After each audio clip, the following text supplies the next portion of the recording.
ફ્રીસી પંથને એક આદમીએ ઈસુને પહોંચી ઘીરે દાવત કરી અને ઈસુ એને ઘીરે જો અને જમવા બેઠો. છોકરું જો અહીંથી જતો રહો, તમે સાંભળતા નથી? જો આ તો મેવારા કરતો રહે છે.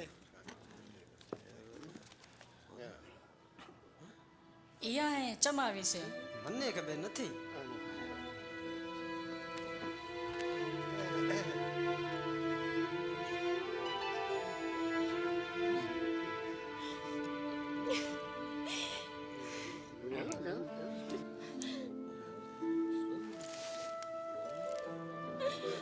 ઈ શું કરે રહી છે?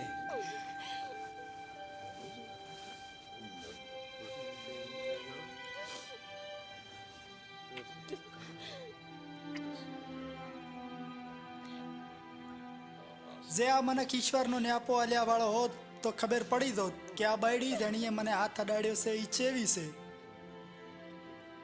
હાન ચેવે નમૂને પાપામાં જિંદગી ગુજારેરી છે. શમૌન, હું આણી બાયડીને ઓળખું છું. મારે તુંથી કંઈક વાત કરવી છે.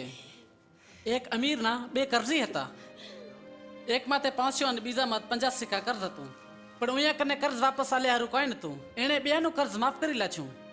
હવે બેમાંથી વધી કોણ કદર કરશે? મારા ખ્યાલમાં ઈ તેનું વધીક કર્જ માફ કર્યું. તે સહી કીધું. આણી બાયડી હમું જોઈ. હું તારી ઘરે આવ્યો તો તે મને પગ ધોયા હારું પાણી પણ ના આલ્યું. પણ આ બાઈએ મારા પગ પોતાના આહુડાથી પલાળ્યા અને પાંજા બાલાથી લૂંસ્યા. તે મારા આયાટણે આદરમાં ના આલ્યું.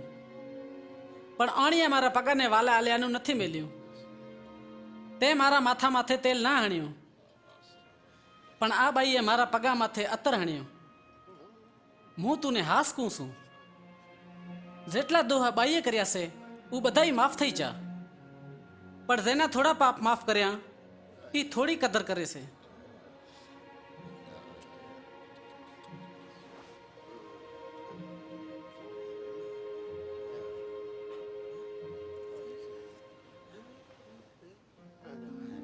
તારા પાપ માફ થઈ જા. તારે વિશ્વાસે તું બચાવી જા, સુખી રહે.